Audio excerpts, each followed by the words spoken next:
जय हिंद, नमस्कार। मैं अखिल सचान, यूसीआई डिजिटल प्लेटफॉर्म में एक बार फिर से आपका स्वागत है। जैसे कि आपको पता है कि हम लोग कर रहे हैं ग्राफ और तालिका की सीरीज, जिसमें से हमारा टारगेट है कि पेट में आने वाले ग्राफ और तालिका जो कि 20 नंबर का आता है और उस 20 में से 20 हमें 100% एक्यूरेसी के साथ अटेम्प्ट करना है।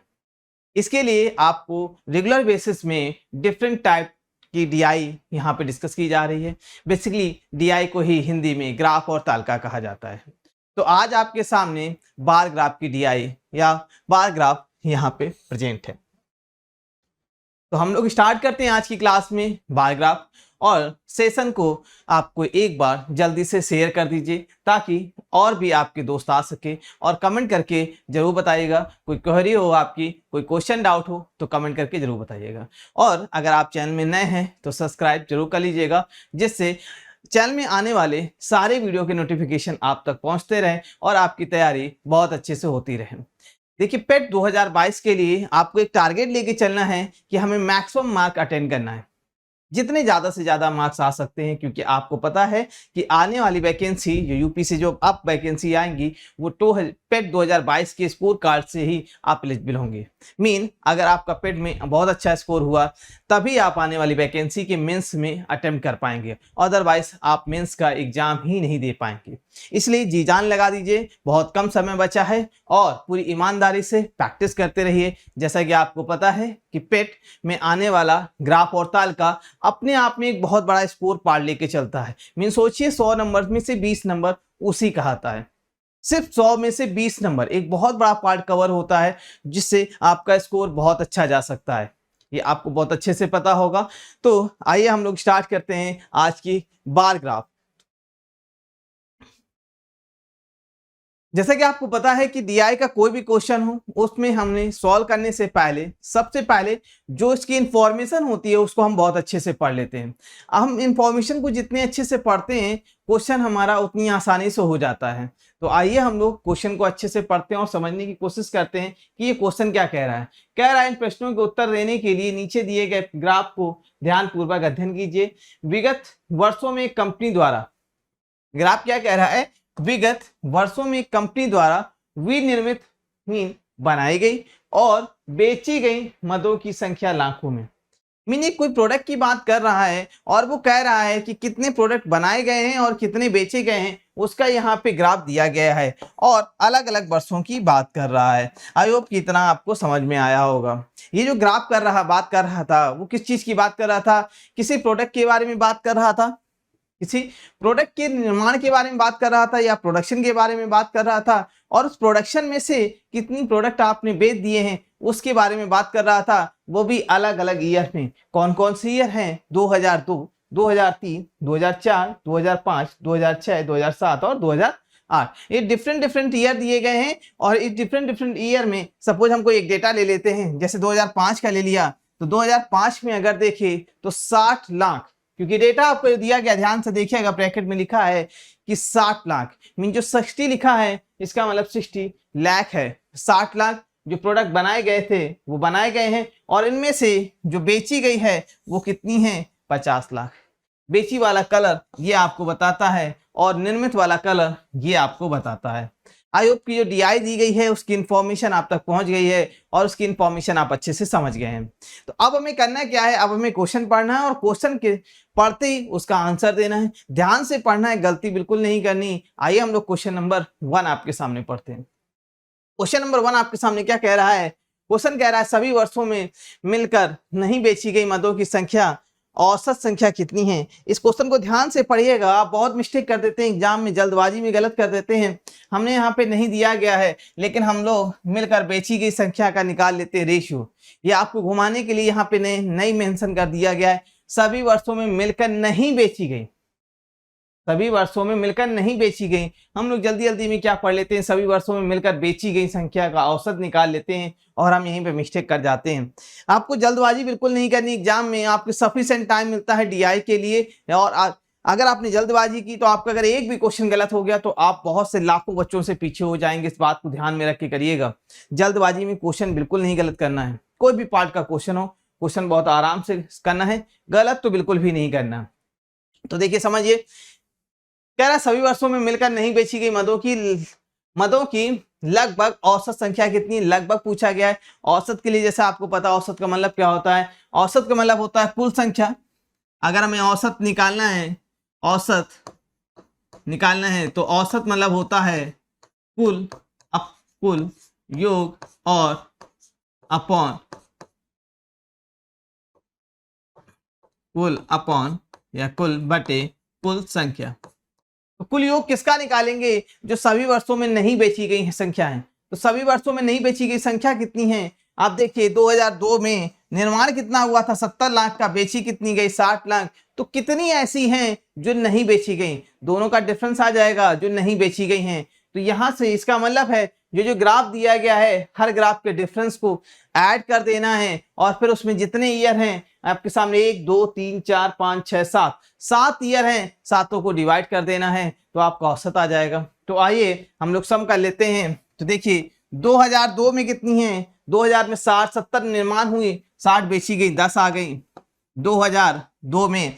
2003 में 65 में 55 आप घटाएंगे तो भी 10 आ जाएगा 2003 में। 2004 में देखें तो 85 और 65 डिफरेंस करेंगे तो 15 आ जाएगा 15। और 2005 में 10 आ जाएगा, 2005 में 10 आ जाएगा। 2006 में 5 आ जाएगा, 15 आ जाएगा, 75 है। 60 में डिफरेंस करेंगे 15 आ जाएगा। और 2007 में 10 आ जाएगा, 2007 में 10 आ जाएगा। और 2008 में देखें तो 5 आ जाएगा। इन सबको जोड़ देंगे आप, इन सबको जब आप जोड़ देंगे 7 से डिवाइड कर देंगे तो आपका औसत आ जाएगा। इन सबको जोड़ेंगे तो देखिए कैसे जोड़ते हैं, 10 10 20 20 और 15 35 35 और 10 45 45 और 15 50 60 60 और 10 70 70 और 5 75 75 ये लाख बटे 60 आ जाएगा, 75 लाख और 60 आ जाएगा। जब आप इससे डिवाइड करेंगे तो देखिए डिवाइड करेंगे आपको लाख के लिए क्या करेंगे, मल्टीप्लाई कर देंगे, इकाई दहाई सैकड़ा हजार 10,000 से आप मल्टीप्लाई कर देंगे। हमने ये क्यों किया, क्योंकि हमने जो 75 दिया गया था उसको लाख में बदल दिया, क्योंकि जो आपका डेटा दिया गया है वो किस में दिया गया, लाख में दिया गया है। जब आप इसमें गुणा करेंगे तो कितना हो जाएगा, 5 टाइम्स 0 आपको बढ़ाना 1 2 3 4 5 बटे 7, फिर डिवाइड करेंगे तो 1 7 से एक बार चला जाएगा, फिर 5 में नहीं जाएगा तो 0 कर देंगे, फिर 50 हो जाएगा, 7 7 49 हो जाएगा, 7 7 49 1 2 3 4 लगभग जो उसने बोला 107 4 टाइम्स 0 0 0 107 4 टाइम्स 0 0 0। तो देखिए आंसर आपका D is the right answer. I hope कि आपको समझ में आया होगा। इस क्वेश्चन को समझने से पहले आपको औसत पता होना चाहिए और औसत को निकालना किसका है, नहीं बेची गई संख्या का औसत आपको निकालना है। आई होप कि आपको समझ में आ गया होगा। आइए चलते हैं नेक्स्ट क्वेश्चन पे। नेक्स्ट क्वेश्चन आपके सामने स्क्रीन पे दिया गया है, इसको जल्दी से पढ़िएगा और खुद ट्राई करिएगा सॉल्व करने की। नहीं आता है तो आप यहाँ पे सॉल्यूशन उसका देखिएगा। क्वेश्चन क्या कह रहा है, सभी वर्षों में मिलकर बेची गई मदों की औसत संख्या, सभी वर्षों में मिलकर, ध्यान से पढ़िएगा, कह रहा है सभी वर्षों में मिलकर बेची गई मदों की संख्या, औसत संख्या कितनी है लाख में। अब इस क्वेश्चन में कह रहा है सभी वर्षों में मिलकर कितनी हमने मदें बेची हैं, तो बेची गई जितनी मदें उन सबको ऐड कर दीजिएगा और कुल के अपान में 7 से डिवाइड कर दीजिएगा, क्योंकि संख्या वर्ष कितने हैं 7, तो कुल का 7 से डिवाइड कर देंगे तो देखिए कुल हम कितने देखते हैं, बेची गई कुल कितनी है 60। देखिए जल्दबाजी बिल्कुल भी नहीं करनी है आपको। अगर आपने ऐसी कोशिश की कि हम जोड़ लें और छोटी सी मिस्टेक होगी तो आंसर गलत हो जाएगा। एक बार अच्छे से लिख लीजिएगा, 2002 में 60 बेची, 2003 में आपने 55 बेची 55, 2004 में 65 और 2005 में 50 और 2006 में 60, 2007 में 80 और 2008 में 75। ये आपने क्या की हैं, ये सबको जोड़ेंगे तो 5 5 10 5 15 हासिल 1 आपके सामने आ जाएगा। 6 5 6 और 1 हासिल ले लिया 7 7 5 12 12 और 6 12 6 18 18 और 5 23 18 और 5 23 23 और 6 23 6 29 और 29 और 8 30 7 37 37 और 7, 37 और 7 44 आपके सामने आ जाएगा। तो अगर देखिए 44 आपके सामने आ जाएगा, कितना हो जाएगा 44, तो 445 कितना आ जाएगा, कुल बेची गई संख्या, कुल सभी वर्षों में कुल बेची गई संख्या कितनी आ जाएंगी 445। तो औसत निकालने के लिए क्या करेंगे, 445 में औसत निकालने के लिए 445 में 7 से डिवाइड कर देंगे, कितना आ जाएगा 7 छंग 42, लगभग 6 जरूर आएगा। अब सभी में 6 दिख रहा है तो हम एक डेसिमल और निकालेंगे, 7 छंग 42, 42 के बाद बचा 2, तो 7 त्रिका 2 25 हो जाएगा, तो 7 त्रिका 21, लगभग 63 दशमलव कुछ आएगा। तो आपको लगभग में निकालना है, तो अब आगे का पॉइंट निकालने की जरूरत नहीं है, लगभग 63, तो right answer C is the 63। I hope question अच्छे से समझ में आ गया होगा, आपने ट्राई कर लिया होगा, गलती बिल्कुल भी नहीं करेंगे, बहुत आराम से क्वेश्चन को सॉल्व करेंगे। आइए क्वेश्चन नंबर 3 आपके सामने दिया गया है, जल्दी से इसको पढ़ डालिएगा, पढ़ने के बाद सॉल्व करने की कोशिश करिएगा।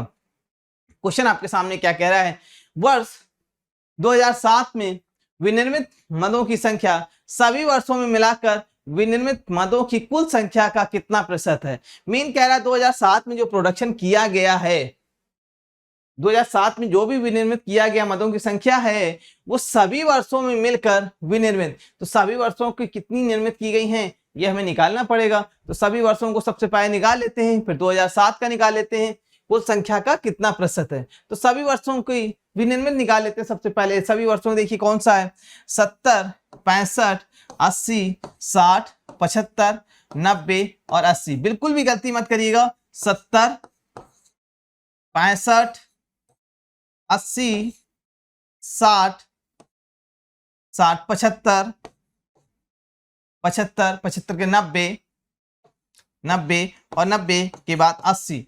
एक बार जरूर क्रॉस चेक कर लीजिएगा, अगर आपने थोड़ी सी भी मिस्टेक कर दी तो एक क्वेश्चन आपका बिल्कुल चला जाता है। याद रखिएगा, एक क्वेश्चन मतलब 1 लाख कैंडिडेट से आप बिल्कुल पीछे हो जाते हैं।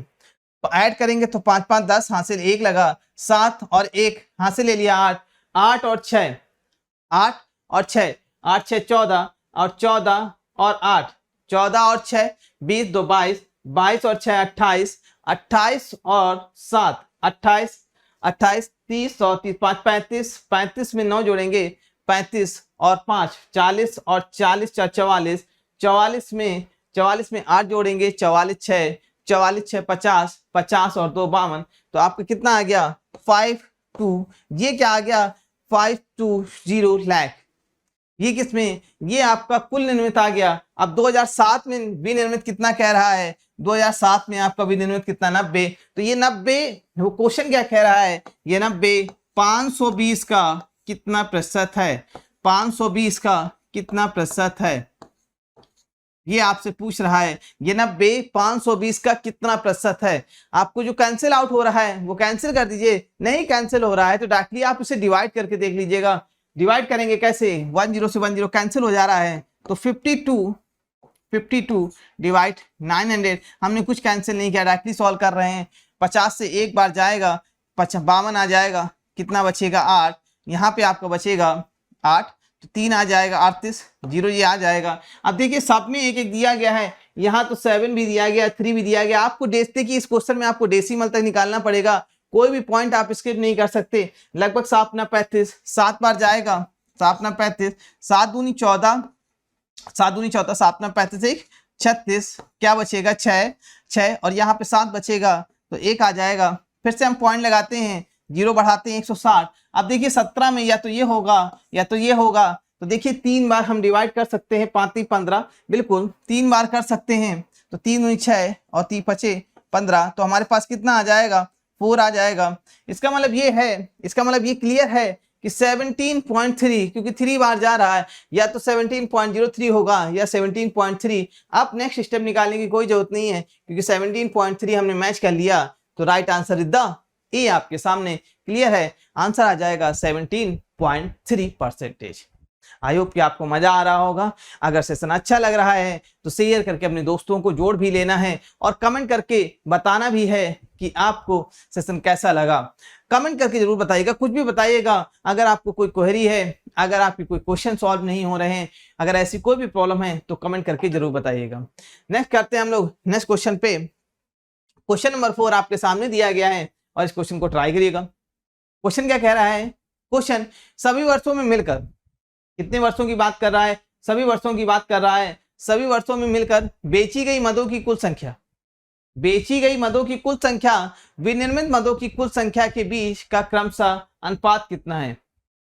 सभी मदों में बेची गई, सभी वर्षों में बेची गई मदों की कुल संख्या और विनिर्मित मदों की कुल संख्या का अनुपात क्या है? ध्यान से आपको देखना है कि इससे पहले हमने सभी मदों की संख्या निकाली थी सभी वर्षों में। किस क्वेश्चन में निकाली थी? आइए आपको दिखाते हैं।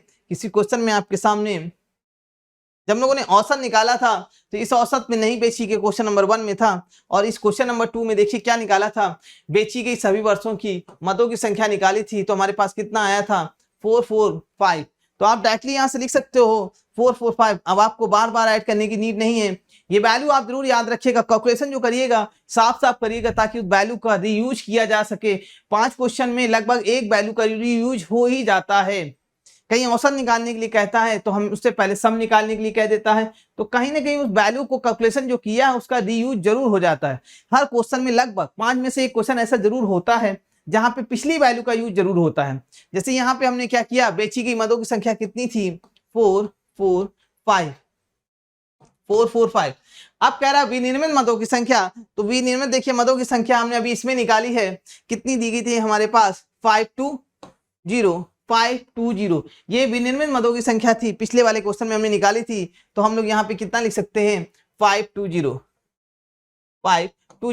अब देखिए जो कैंसिल आउट हो रहा है उसे आप कैंसिल आउट कर दीजिए। अगर कुछ कैंसिल आउट नहीं हो रहा है तो आप उसे ऐसे ही रहने दीजिए। कैंसिल करने की कोशिश करिए। तो 5 से कैंसिल करते हैं, 5 से कैंसिल कर लेते हैं तो 5 40, 4 बचेगा 5 45, फिर 5 एकम 5 0 4। अब आप देखिएगा ऑप्शन आपके सामने है, आंसर क्लियर है। आंसर क्या आ जाएगा? डी द राइट आंसर आ जाएगा। कैंसिल नहीं होता तो हम ऐसे रख देते, लेकिन कैंसिल करने के बाद हमारे सामने ऑप्शन मिल गया। अगर अब इससे ज्यादा कैंसिल नहीं होगा, इसलिए option number D the right answer. I hope कि आपको सेशन अच्छा लग रहा होगा, आप मजे कर रहे होंगे और ईमानदारी से प्रैक्टिस कर रहे होंगे। कोई भी चीज करिएगा लेकिन टारगेट जरूर बना लीजिएगा कि हमें इस पोर्शन में से 20 में से 20 नंबर ही करने हैं और गलत तो एक भी नंबर नहीं करना है। क्वेश्चन नंबर कह रहा है किस वर्ष के दौरान नहीं बेची गई मदों की प्रतिशत संख्या सर्वाधिक है? देखिए ध्यान से समझिएगा, इस बहुत अच्छा क्वेश्चन कह रहा है किस वर्ष के दौरान। इनमें से 4 वर्ष दिए गए हैं और कह रहा है किस वर्ष के दौरान बेची गई नहीं बेची गई मदों की संख्या का प्रतिशत सर्वाधिक है। सबको जैसे समझ लेते इसके लिए, जैसे 2002 में 70 विनिर्मित की गई और 60 बेची गई, तो कितनी नहीं बेची गई? तो 10 नहीं बेची गई, लेकिन वो कितने प्रतिशत नहीं बेची गई? तो जितनी बनी है 10, उसका कितना प्रतिशत है? तो बनी कितनी थी? 70 और नहीं बेची वो 10, तो 10 जो है वो 70 का कितना प्रतिशत है? उसके लिए हम ऐसे सॉल्व करेंगे। आई ये समझ में आया होगा कि नहीं बेची गई मदों की संख्या का प्रतिशत कैसे निकालेंगे। जितनी नहीं बेची गई, जो नहीं बेची गई वो, और कितनी बनी थी उसका प्रतिशत निकालेंगे। तो 2002 में अगर देखें तो 10/70 × 2। इसी तरह हम लोग सारे ईयर का देखिए एक बार चेक कर लेते हैं। हम सारे ईयर का मतलब सिर्फ जो ऑप्शन में दिए गए सिर्फ उन्हीं ईयर को चेक करेंगे, जो ऑप्शन में नहीं दिए गए हैं उनको चेक करने की कोई नीड नहीं है। तो आइए हम लोग देखते हैं सबसे पहले 2004 ईयर मेंशन कर लेते हैं 1 बाय 1। 2004 में कितनी प्रतिशत है? 2008 में कितना प्रतिशत है? 2006 में और 2002 में। देखिए 2002 में तो अभी हमने निकाला, तो 10/70 × 100%। अब देखते हैं 2004 में, देखिएगा 2004 में 15 नहीं बेची गई और कितनी बनी थी? 80 बनी थी, तो बटे 100 कर देंगे। ये 2004 का आ जाएगा। 2008 में देखिएगा, 2008 में 5 नहीं बेची गई, 80 में से 5 5/80 × 100%। और 2006 में अगर देखें तो 2006 में कितनी? 15 नहीं बेची गई, तो 15/15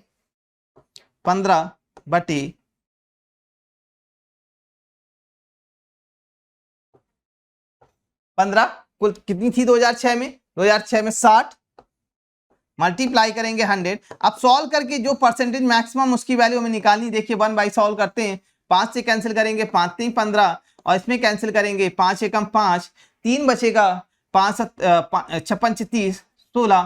तो सॉल्व करेंगे तो 300 बटे 16 या 4 से और सॉल्व कर लेते हैं, 4 से 25 आ जाएगा, 4 से और 4 चौको 16, 75 बटे 4 ये आ जाएगा। अभी और ट्राई करते हैं, ये कितना आ जाएगा 5 बटे 16, तो 4 से करेंगे 25 बटे 4 कितना हो जाएगा 25 बटे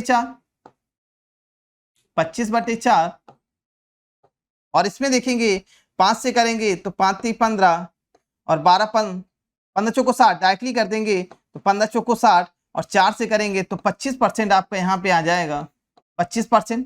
इसको देखते हैं, यहाँ 10 था, यहाँ ये था, तो लगभग 14 दशमलव समथिंग लगभग जो आपका आंसर है यहाँ पे दिखाएगा। इसको जब सॉल्व करेंगे तो आपके पास आंसर आ जाएगा 14.28। अब आपको इसमें मैक्सिमम परसेंट देखना है कि कौन सा मैक्सिमम परसेंट आपके सामने है।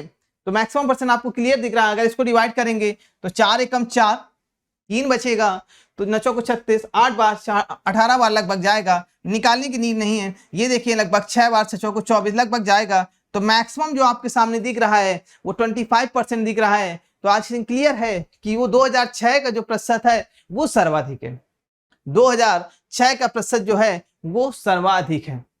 तो आई होप कि आपने एंजॉय किया होगा सारे सेशन को, आप ईमानदारी से प्रैक्टिस कर रहे हैं और उस ईमानदारी में आपका टारगेट जरूर है कि 20 में से 20 नंबर हमें लाना ही है। अपने अंदर एक उत्साह जगाइए अपने अंदर और मैक्सिमम मार्क लाने के लिए कोशिश करिएगा। अगर आपके अच्छे मार्क्स नहीं आते तो फिर आने वाले एग्जाम पे, आने वाले मेंस के एग्जाम में आप बैठ नहीं पाएंगे, आप उनका फॉर्म नहीं भर पाएंगे। फॉर्म भर सकते हैं लेकिन एग्जाम नहीं दे पाएंगे, क्योंकि जब उसका कट ऑफ हाई जाएगा आपको पता है कि लगभग वो 20 गुना या 30 गुना के आसपास बच्चों को बुलाता है। 30 गुना के आसपास पिछली बार लगभग देखे तो 30 गुना के आसपास बच्चों को बुलाया है, तो मेरिट बहुत हाई चली जाती है। इसलिए आप पूरे जोश के साथ तैयारी करना स्टार्ट कर दीजिए। टाइम बहुत कम बचा है, हम लोग अपने टॉपिक पे पूरे डेडिकेशन के साथ काम कर रहे हैं। हमारा प्रॉमिस है कि आपके 20 में से 20 नंबर डीआई और ग्राफ और तालिका से कहीं बाहर नहीं जाएंगे, लेकिन आपको सारे सेशन अटेंड करना है, पूरी ईमानदारी के साथ क्वेश्चन करने हैं। इतना आपने कर लिया तो 20 नंबर आपके कहीं नहीं जाएंगे। हम लोग फिर से मिलेंगे नेक्स्ट क्लास पे नए टॉपिक के साथ, नए डिफरेंट टाइप की डीआई के साथ। जय हिंद दोस्तों।